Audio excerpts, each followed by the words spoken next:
बाबा के नेतृत्व में मथुरा भी हम सब देखेंगे। मथुरा पे भी नज़र है। बिल्कुल है, मथुरा हमारा है और वो राजनीतिक व्यक्ति नहीं। मंदिर की बात की जाए तो भी उस पर टिप्पणी कर दिए। मोदी का कोई भी काम करते हैं, योगी कोई भी काम करते हैं, उस पर टिप्पणी कर ही देते हैं। साथियों नमस्कार, एक बार फिर हम मौजूद हैं मंडल अध्यक्ष देवकली जो प्रवीण त्रिपाठी की जगह पास। ये हैं त्रिपाठी जी। चर्चा करेंगे बनारस वाले मिश्रा जी के पास। बनारस वाले मिश्रा जी क्यों इतना बीजेपी को लेकर के अनाप शनाप बोलते रहते हैं? देखिए, अपना अपना तरीका अलग अलग है, सबको जीने का अधिकार है, अपनी अपनी अलग अलग लाइफ लाइन है, सभी लोग अपने हिसाब से अपनी लाइफ लाइन जीते हैं। मिश्रा जी, उनकी बातों में मुझे जो नजर आता है, पता ना कौन सा उनको माने शौक है। शौक नहीं है, वो अच्छा बोलते हैं। लोग को भी पसंद करते हैं कि मिश्रा जी सही बोलते हैं। नहीं, मैंने कहा उनको बुरा कहा? मैंने तो उनको बुरा नहीं कहा ना। अपनी अपनी शौक है, अपनी अपनी लाइफ स्टाइल है, अलग अलग तरीके से जीने की। कौन क्या बोल रहा है, मिश्रा जी किस चीज पे बोल रहा है, मिश्रा जी के ऊपर मुझे क्या बोलना है। मिश्रा जी बेबाकी व्यक्ति है, अपना बोलते रहते हैं और वो राजनीतिक व्यक्ति नहीं है। तो एक कहिए ना कि मिश्रा जी सही बोलते हैं, जो बोलते हैं सही बोलते हैं। नहीं नहीं, मिश्रा जी सही बोलते हैं कि गलत बोलते हैं, ये तो समाज देख रहा है ना। मेरे कहने का तात्पर्य ये है कि मिश्रा जी अपने लाइफ को किस तरीके से जी रहे हैं। चूंकि मिश्रा जी राजनीतिक व्यक्ति नहीं है, हम सब पॉलिटिकल आदमी हैं, किसी संगठन में काम करते हैं। मिश्रा जी किस चीज़ पे बोल रहे हैं, मिश्रा जी कैसे किस चीज़ को देख रहे हैं, वह तो उनका नज़रिया है। अब वो किसके ऊपर क्या बोल रहे हैं वो जानते हैं, वो सामने वाला जानता होगा। लेकिन वो जो बोलते हैं अपने हिसाब से, उनको सही लगता है कि गलत लगता है, अब तो वही बता सकते हैं। मंदिर की बात की जाए तो भी उस पर टिप्पणी कर दिए। मोदी का कोई भी काम करते हैं, योगी कोई भी काम करते हैं, उस पर टिप्पणी कर ही देते हैं। मैंने बता दिया कि भाई मिश्रा जी अपनी लाइफ स्टाइल किस तरीके से जी रहे हैं। जैसा कि हम सभी जानते हैं, 500 साल के बाद आदरणीय नरेंद्र मोदी जी के नेतृत्व में, योगी आदित्यनाथ जी के नेतृत्व में हम सब भी सौभाग्यशाली हैं कि हम सब इस चीज़ को देख रहे हैं। भगवान राम, सारे लोग जानते हैं कि भगवान राम का जन्म अयोध्या में हुआ था। ऐसा नहीं है। सनातन धर्म, सनातन संस्कृति आप भी जान रहे हैं, हम भी जान रहे हैं। भगवान राम का मंदिर भी बना, प्राण प्रतिष्ठा भी हुआ। विरोधी इस चीज़ पे भी कहते थे। भाजपा वाले कहते हैं राम लला हम आएंगे, मंदिर वहीं बनाएंगे, तारीख नहीं बताएंगे। मैं कहना चाहता हूं आपके चैनल के माध्यम से कि भारतीय जनता पार्टी ने हिंदुत्व और हिंदुत्वा के आधार पे आगे बढ़ रही है, बढ़ी है। अभी तो अयोध्या आपने देखा, काशी आपने देखा, बाबा के नेतृत्व में मथुरा भी हम सब देखेंगे।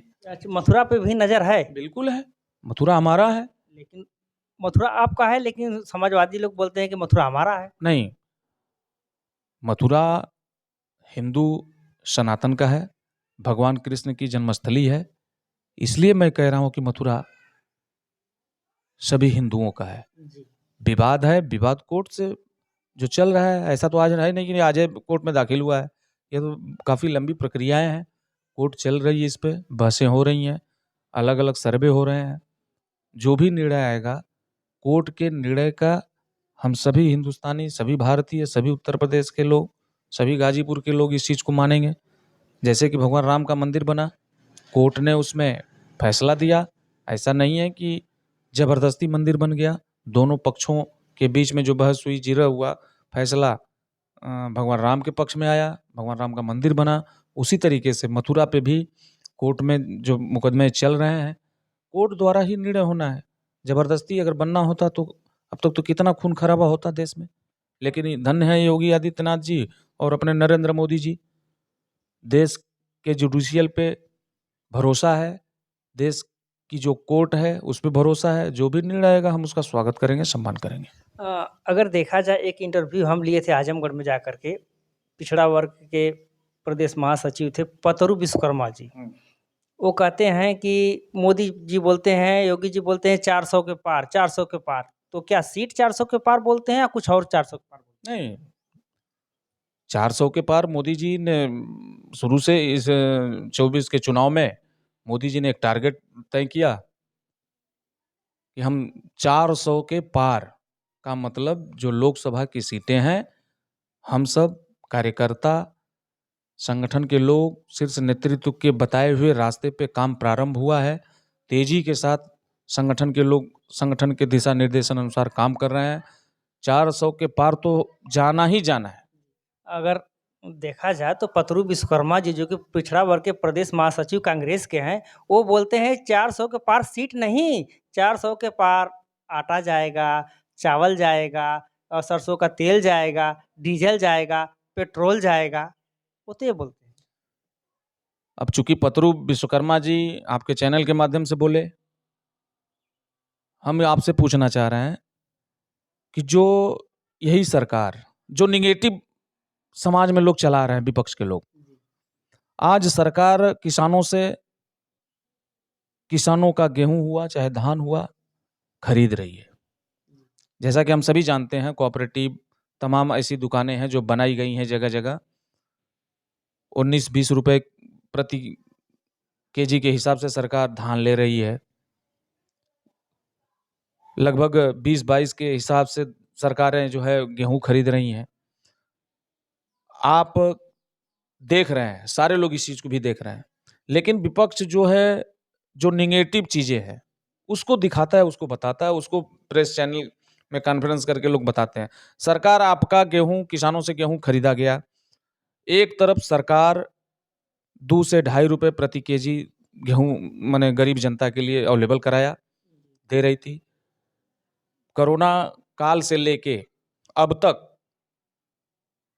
मैं आपको विश्वास दिलाता हूं, जितनी तेजी के साथ बाबा ने कोरोना के ऊपर या नरेंद्र मोदी जी की सरकार ने कोरोना पे गंभीरता से, कड़ाई से, मजबूती से, अगर देश कड़ाई से ही चलेगा, लोगों को समय समय पे लॉकडाउन लगा, सारे लोग मोदी जी के नेतृत्व की सरकार का समर्थन किए, योगी आदित्यनाथ जी की सरकार का समर्थन किए। कोरोना काल से लेकर के अब तक देश की जनता को,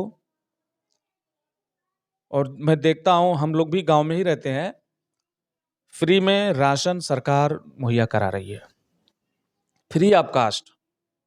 और इसमें ये नहीं है कि ये हिंदू हैं, ये भाजपा के हैं, ये कांग्रेस के हैं, या सपा के हैं, इनके लिए नहीं है, इनके लिए है।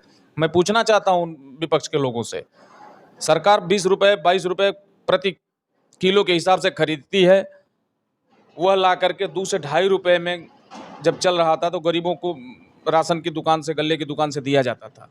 आज कोरोना से अब तक लेकर के सरकार फ्री ऑफ कास्ट अपने देश के नागरिकों के लिए, भूखे न मरना हो, उस क्षेत्र में काम कर रही है। पतरू विश्वकर्मा जी इसको नहीं बताना चाह रहे हैं क्या?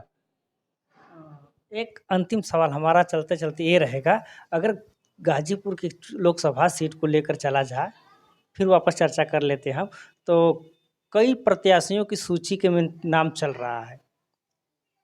अभिनव सिन्हा है, देखा जा रहा है तो अरुण सिंह का भी आ रहा है, बाकी कई लोगों का आ रहा है, तो किसको चांस है मिलने का? देखिए, ये शीर्ष नेतृत्व का मामला है। मैंने आपसे पहले भी बता दिया कि भारतीय जनता पार्टी विश्व की सबसे बड़ी पार्टी है, सबसे बड़ा संगठन है, सबसे अधिक इस परिवार से लोगों का जुड़ाव है। भारतीय जनता पार्टी राष्ट्र हित की पार्टी है। राष्ट्र किस तरीके से वैभव शिखर को प्राप्त करे, भारत माता विश्व में जो मोदी जी ने संकल्प लिया है 2047 तक भारत को विकसित राष्ट्र, सभी क्षेत्रों में हम परिपूर्ण हो जाएं, उस क्षेत्र में मोदी जी ने संकल्पित होकर के देश के चौमुखी विकास में सरकार बड़ी तेजी के साथ आगे बढ़ रही है, जिसमें सारे लोगों को समाहित करके चलने की क्षमता अगर किसी भी राजनीतिक दल में है तो वह सिर्फ और सिर्फ भारतीय जनता पार्टी में है। तो साथियों, आप देख रहे थे न्यूज 9 सच तक। मेरा नाम है शेषनाथ बिंद। हमारे बीच मौजूद रहे देवकली मंडल के मंडल अध्यक्ष जी, नाम है प्रवीण त्रिपाठी जी। कैसा लगा अपनी अपनी प्रतिक्रिया कमेंट बॉक्स में दे। इस वीडियो में इतना ही, अगली वीडियो लेकर के जल्द उपस्थित होंगे आप लोग के बीच। तब तक के लिए नमस्कार, जय हिंद। जय भारत।